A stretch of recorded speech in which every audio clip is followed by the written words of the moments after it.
नमस्कार, जनता टीवी देख रहे हैं आप। मैं आपके साथ दीक्षा शर्मा। बुलेटिन में बात करेंगे उत्तराखंड से जुड़ी बड़ी खबरों की। किच्चा के सिरौली कला क्षेत्र में विकास प्राधिकरण और तहसील प्रशासन की संयुक्त टीम ने बड़ी कार्रवाई की। टीम ने निर्माणाधीन मकानों और एक मैरिज हॉल को सील किया है। साथ ही करीब 2 एकड़ भूमि पर विकसित की जा रही अवैध कॉलोनी की सड़कों पर बुलडोजर चलाकर उन्हें ध्वस्त किया गया। इस कार्रवाई के बाद स्थानीय लोगों में नाराजगी देखी गई। वहीं विधायक तिलक राज बेहड़ मौके पर पहुंचे और लोगों से जानकारी ली। इस दौरान उन्होंने कहा कि जिन लोगों ने अपने मकान बनाए हैं उन्हें मानचित्र स्वीकृत कराने का समय दिया जाना चाहिए। उनके मकान तोड़े नहीं जाने चाहिए थे। एक और तो प्रशासन का बयान मैं प्राधिकरण का देख रहा था, उनका कहना था कि बगैर नक्शे के पास लोग कॉलोनियां अपने मकान बना रहे हैं। मेरा प्राधिकरण से ये अनुरोध है कि आपको आखिर एक ही समाज, एक ही संप्रदाय के लोगों के यहाँ ये सब दिखाई दिया है, जबकि बगैर नक्शे के, बगैर के मकान बगैर प्रशासन की सहमति के नहीं बनते। ये नगर पालिका क्षेत्र में है और ये जिम्मेदारी थी उनकी। और किसी ने मकान बना लिया है तो उसका मानचित्र अप्लाई करे, उसको रेगुलाइज करने का भी व्यवस्था है।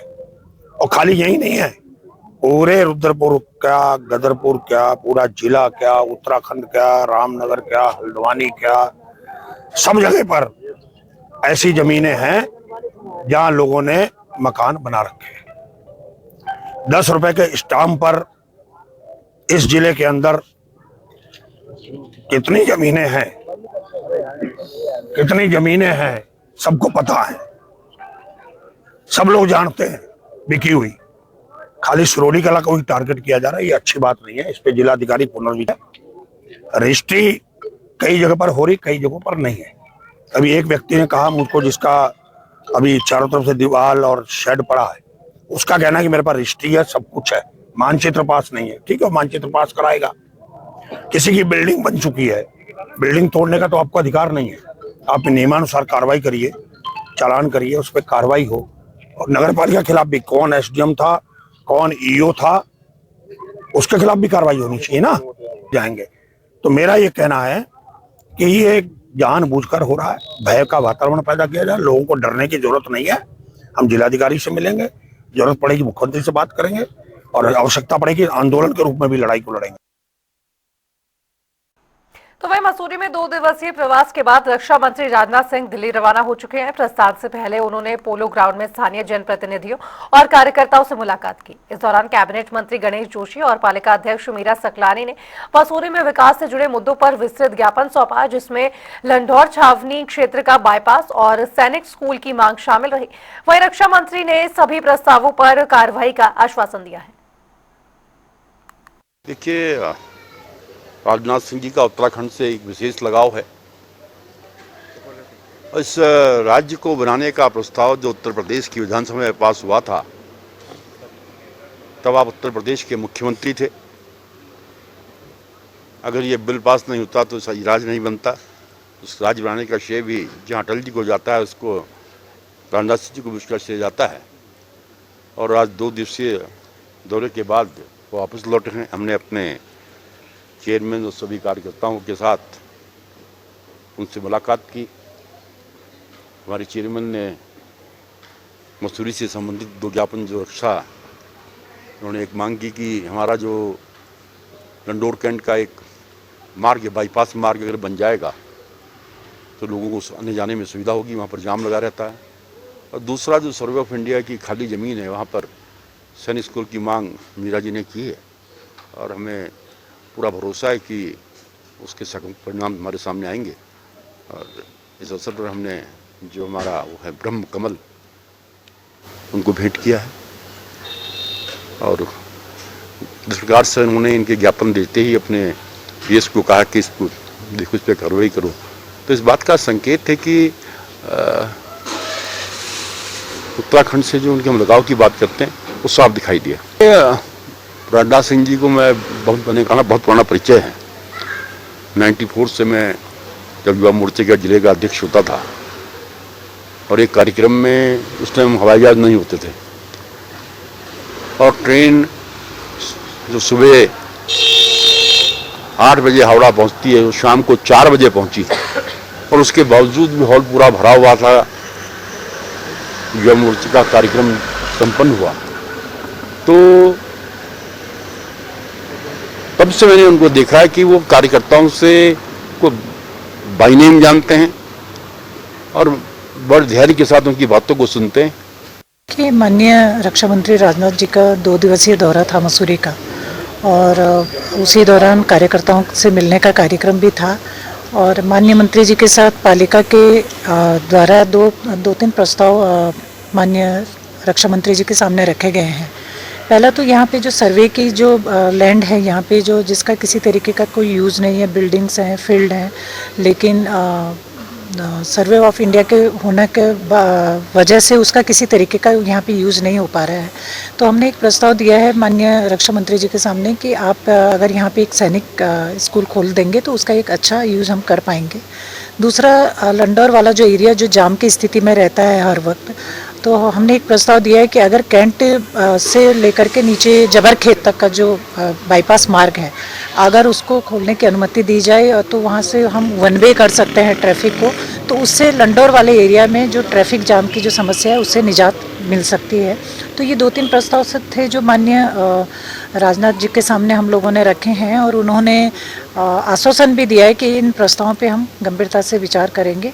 तो हमें उम्मीद है, क्योंकि उनका उत्तराखंड से विशेष लगाव है, उत्तराखंड के समधी भी हैं वो, तो इसलिए हम उम्मीद कर रहे हैं कि उन प्रस्तावों पे वो गंभीरता से विचार करें। स्वभाव के देखे जब आपने ज्ञापन दिया तो बहुत आराम से उन्होंने सुना, अपने पीएस को बुलाया और तुरंत कार्रवाई की भी बात कही, तो ये लग रहा था कि सब कुछ हो जाएगा जो भी आपने मांग। निश्चित रूप से ऐसा प्रतीत हो रहा था कि हमने जो मांग की है वो मांग निश्चित रूप से वो पूरी करेंगे हमारी, और कार्यकर्ताओं के साथ बहुत ही सहजता के साथ उन्होंने मुलाकात करी। आपने देखा होगा पहले भी वो यहाँ पे आए थे, तभी उन्होंने कार्यकर्ताओं के साथ एक बैठक करी थी। तो इसलिए क्योंकि वो संगठन से जुड़े हुए व्यक्ति भी हैं, इसलिए यहाँ पे जो भी कार्यकर्ता आया उनके साथ बहुत सरलतापूर्वक उन्होंने बातचीत। देखिए, क्लब में राज्यसभा सांसद नरेश बंसल ने प्रेस वार्ता की। इस दौरान उन्होंने कहा कि बीजेपी शासन में उत्तराखंड ने 25 वर्षों में अभूतपूर्व विकास किया है। साथ ही उन्होंने बताया कि केंद्र और राज्य सरकार की योजनाओं से प्रदेश में तेजी से तरक्की हो रही है। सांसद नरेश बंसल ने कहा कि केदारनाथ बद्रीनाथ मास्टर प्लान सहित 2 लाख करोड़ से अधिक की परियोजनाओं पर कार्य तेजी से जारी है। मैं स्वयं सड़क सुरक्षा समिति की बैठकें लेता रहता हूं 3-4 महीने में। मुझे दुखपूर्वक मैं स्वीकार करता हूं कि जो जो दवा की त्यों तो मर्ज बढ़ता गया। सड़कें भी चौड़ी हो रही है, सब कुछ हो रहा है, लेकिन ट्रैफिक नियमों का जितना पालन होना चाहिए वो न होने के कारण दुर्घटनाएं बढ़ रही हैं। हर बैठक में हम ये विचार करते हैं कहां पर स्पीड ब्रेकर लगाए जाएं, कहां पर क्रश बैरियर्स लगाए जाएं, कहां पर साइनेज लगाए जाएं। ये सब होता है, लेकिन उसके बावजूद भी दुर्घटनाएं बढ़ रही हैं और हम भी उसको लेकर चिंतित हैं और बैठकों में प्रयास भी करते हैं, डीएम भी, एसएसपी भी सब करते हैं, लेकिन जनता का भी प्रबोधन होने की आवश्यकता है। होता क्या है, हम सोचते हैं बस अभी 10 मिनट में तो हमको आना है, हेलमेट लेकर नहीं जाते। हेलमेट हमारी सुरक्षा के लिए। कोई रोक कर चालान करता है तो वो हमारे पास फोन आता है, इसको फोन कर दीजिए, छुड़वा दीजिए। बड़ी ऐसी है ना जिसको कहते हुए भी नहीं बनता और कहना भी पड़ता है। लेकिन कुछ ना कुछ चीजों को जब तक हम अपने आप, अब कार में चलते हैं बैठ करके बेल्ट नहीं लगाते, जबकि 90% मामलों में बेल्ट अगर लगी हो तो जीवन बच जाता है, हेलमेट लगा हो तो जीवन बच जाता है। लेकिन अब ये सब चीजें लापरवाही की भी है थोड़ी, लेकिन सरकार की ओर से प्रयास पूरा किया जा रहा है। केंद्रीय मंत्री हमारे गडकरी जी भी इसको लेकर बहुत चिंतित हैं। और चलिए बढ़ेंगे आगे, रुक करेंगे इस वक्त की बड़ी खबर का। बड़ी खबर आपको बताएंगे उत्तराखंड से जुड़ी, जहां पर भूकंप के लिए अब अति संवेदनशील जोन 6 में शामिल हो चुका है उत्तराखंड। भारतीय मानक ब्यूरो ने जारी किया है नया भूकंपीय मानचित्र 2025। अब तक जोन 4 और जोन 5 में बटा हुआ था उत्तराखंड, लेकिन अब जोन 6 भी इसमें शामिल कर दिया गया है। पूरे राज्य को उच्च जोखिम श्रेणी में रखा गया है। उत्तराखंड को उच्च जोखिम श्रेणी में रखा गया है। जोन 6 नंबर दिया गया है। निर्माण कार्यों में ज्यादा सजगता की सलाह दी गई है। वैज्ञानिक पहले रुद्रप्रयाग, चमोली, बागेश्वर, पिथौरागढ़ जोन 5 में थे।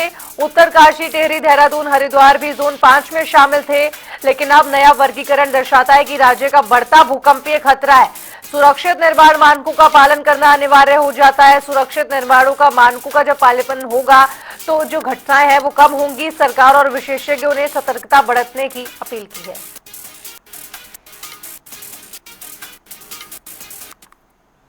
और चलिए बढ़ेंगे आगे, रुक करेंगे देहरादून से आ रही इस वक्त की बड़ी खबर का। बड़ी खबर आपको बताएंगे देहरादून से, जहां पर उज्ज्वला 3.0 के प्रति महिलाओं में कम रुझान देखने को मिल रहा है। लोगों में जागरूकता कम है। 7 दिनों में केवल 25 आवेदन मिले हैं।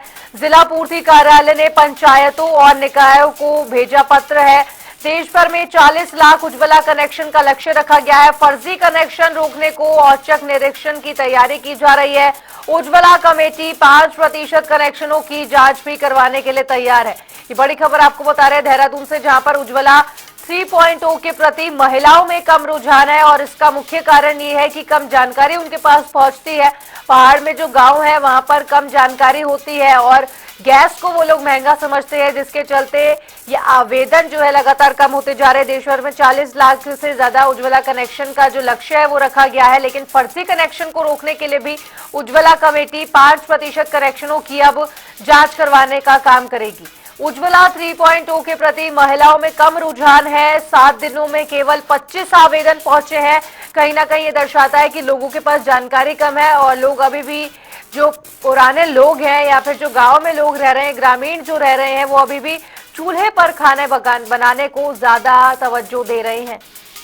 उज्ज्वला 3.0 के लिए लोगों में इतनी जागरूकता नहीं है। उज्ज्वला कमेटी हालांकि 5% कनेक्शनों की जांच करेगी कि वो फर्जी है या असली है।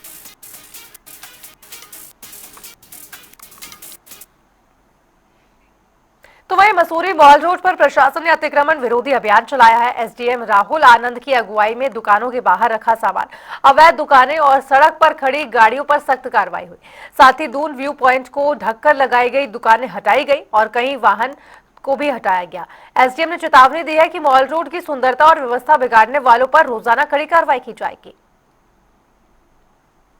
बिल्कुल, ये हमारे कई समय से लगातार शिकायतें आ रही थी कि मॉल रोड पे जो बहुत अव्यवस्थित हो चुकी है, यहाँ पे स्कूटी की पार्किंग या एवं अन्य तरह के अतिक्रमण जो कई हमारे दुकानदार लोगों ने भी कर रखा था। तो उसी के क्रम में ये चल रहा है कि ये सभी लोग अपनी जितनी निर्धारित उनकी जो दुकान की सीमा है उसके भीतर रहें, तो हमें भी कोई आपत्ति नहीं है और उन्हें भी कोई आपत्ति नहीं होनी चाहिए। इसके अलावा जो गलत तरीके से स्कूटी पार्किंग हो रही है गांधी चौक पे या हमारी माल रोड पे, तो उसको अंदर करना है। कुछ दुकानें हैं जहाँ पे दून व्यू एक्ट का उल्लंघन करके किया गया, तो उन पर कार्रवाई की गई है।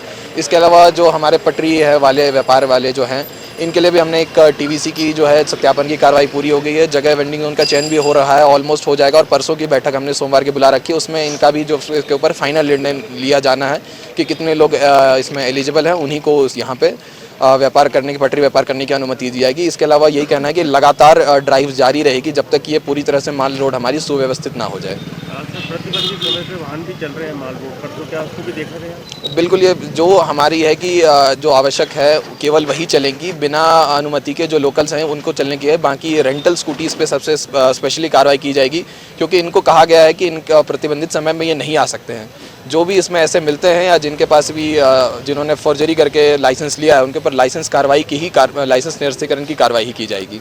कई लोगों को चेतावनी दी है आपने, तो क्या मानते हैं? चेतावनी नहीं मानते तो फिर सख्त कार्रवाई करेंगे? चेतावनी नहीं मानने पे फिर हम बिल्कुल जो होता है कि इनका ट्रेड लाइसेंस निरस्तीकरण या जो होगी पूरी दुकान को सील करने की जो पावर्स है हमारी एमडीडीए एवं पालिका अधिनियम में, हम सीधा उनका ही इस्तेमाल करेंगे। उससे नीचे बिल्कुल हम इसमें नहीं करेंगे, कि बिल्कुल सख्त कार्रवाई करना है हमें। तो वह हरिद्वार जिला गंगा संरक्षण समिति की बैठक मुख्य विकास अधिकारी ललित नारायण मिश्र की अध्यक्षता में आयोजित की गई। बैठक में गंगा को स्वच्छ और निर्मल रखने पर विशेष जोर दिया गया। अधिकारियों को निर्देश दिए गए हैं कि किसी भी स्थिति में नालों को गंदा पानी और कचरा गंगा में न पहुंचा जाए। वहीं घाटों से अतिक्रमण हटाने, कचरा फेंकने वालों पर कार्रवाई करने और एसटीपी सीसीटीवी पासवर्ड समेत को उपलब्ध कराने के निर्देश भी जारी किए गए। जिला स्तरीय गंगा समिति की बैठक थी, जिसमें हम ये देखते हैं कि जो हमारा परफॉर्मेंस है वो अप टू द मार्क जा रहा है नहीं जा रहा है। जिसमें जो सीवेज है वो उसको टैप करने की बात रहती है, और जो उसमें पैरामीटर्स हैं कि जब वो ट्रीटमेंट के बाद निकलेगा तो वो पानी जो है वो अकॉर्डिंग टू स्टैंडर्ड जो मानक है उसके अनुकूल है कि नहीं है। दूसरा इसमें रहता है कि जो हमारे गंगा के किनारे साफ सफाई की व्यवस्था है, खासतौर से अगर हम बात करें कि जो रिवर बैंक्स हैं, घाट्स हैं, उनको मॉनिटर करने की व्यवस्था होती है। इसके अलावा जो अतिक्रमण है खासतौर से गंगा जी के किनारे उसको समय समय पर हटाए जाने के लिए कार्रवाई की जाती है। तो वो सारे स्टेक होल्डर्स की बैठक एक साथ की जाती है, इसमें पब्लिक के भी पार्टिसिपेंट्स होते हैं, कुछ नामित प्रतिनिधि होते हैं। तो ये बैठक की गई थी, इसमें काफ़ी बृहद स्तर पर समीक्षा की गई और कुछ सुझाव आए हैं, उनको भी शामिल किया गया। तो वहीं हरिद्वार में 13 दिसंबर को जिला विधिक सेवा प्राधिकरण के तहत राष्ट्रीय लोक अदालत का आयोजन होगा, जिसको लेकर तैयारियां पूरी कर ली गई है ताकि अधिक से अधिक लोगों को राहत मिल सके। इसमें सुलह योग्य मामलों का निपटारा आपसी सहमति से किया जाएगा। सचिव सिमरनजीत कौर के अनुसार ये साल की चौथी और अंतिम लोक अदालत है, जिसमें चालान, बिजली बिल, लोन और वित्तीय मामलों का समाधान न्यूनतम राशि जमा करके हो सकेगा। जो हमारे इस साल की चौथी व आखिरी राष्ट्रीय लोक अदालत है, उसका आयोजन 13 दिसंबर 2025 को होने जा रहा है, जिसमें हमारे जितने भी शमनी प्रकृति के वाद है उनका निस्तारण होता है सुलह समझौते के आधार पर।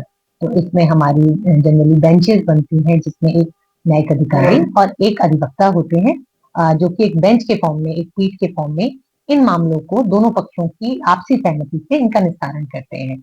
और इसमें साथ ही साथ आरटीओ संबंधी चालान या हमारे जो एमवी एक्ट से संबंधित चालान है, उनको भी हमारे जो भी एसएसपी महोदय द्वारा एक नामित जो भी अधिकृत सिग्नेटरी होते हैं उनको इसमें नामित किया जाता है, तो वो कंपाउंडिंग के लिए आते हैं। ठीक उसी प्रकार से आरटीओ विभाग से भी एक नामित अधिकारी यहाँ पर जो भी कंपाउंडिंग करते हैं वो आते हैं। तो ऐसे में जितने भी हमारे मोटर वाहन संबंधी मामले उनका निस्तारण नहीं होता है। ठीक उसी प्रकार माननीय सेशन न्यायालय में जो हमारे इलेक्ट्रिसिटी विभाग से संबंधित मामले हैं, उसमें भी जो शमनीय प्रकृति के मामले हैं उनका निस्तारण वहीं पर हो जाता है। तो मेरा आह्वान रहेगा कि जितने भी ऐसे मामले हैं जो कि सुलह समझौते के आधार पर और शमनीय प्रकृति के, खासकर जैसे हमारे चेक बाउंसिंग के मामले हैं, समस्त दीवानी प्रकृति के जो हमारे मामले हैं, उनका निस्तारण हेतु आप राष्ट्रीय लोक अदालत में जितनी भी जन सहभागिता है उसे करवाएं और लोग आए और अपने मामलों का निस्तारण करवाएं, क्योंकि यह मामले आपके एक दिन में निस्तारित होते हैं और इसकी कोई अपील नहीं होती है। तो दोनों के लिए एक विन विन सिचुएशन होती है यहाँ पर। और ये राष्ट्रीय लोक अदालत साल में 4 बार आयोजित की जाती है।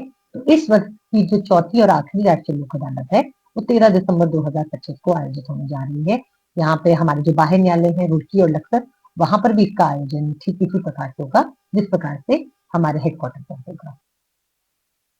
तो वहीं हरिद्वार के विकास भवन में सीडीओ डॉक्टर ललित नारायण मिश्र की अध्यक्षता में सहकारिता मेला 2025 की तैयारियों पर अहम बैठक हुई।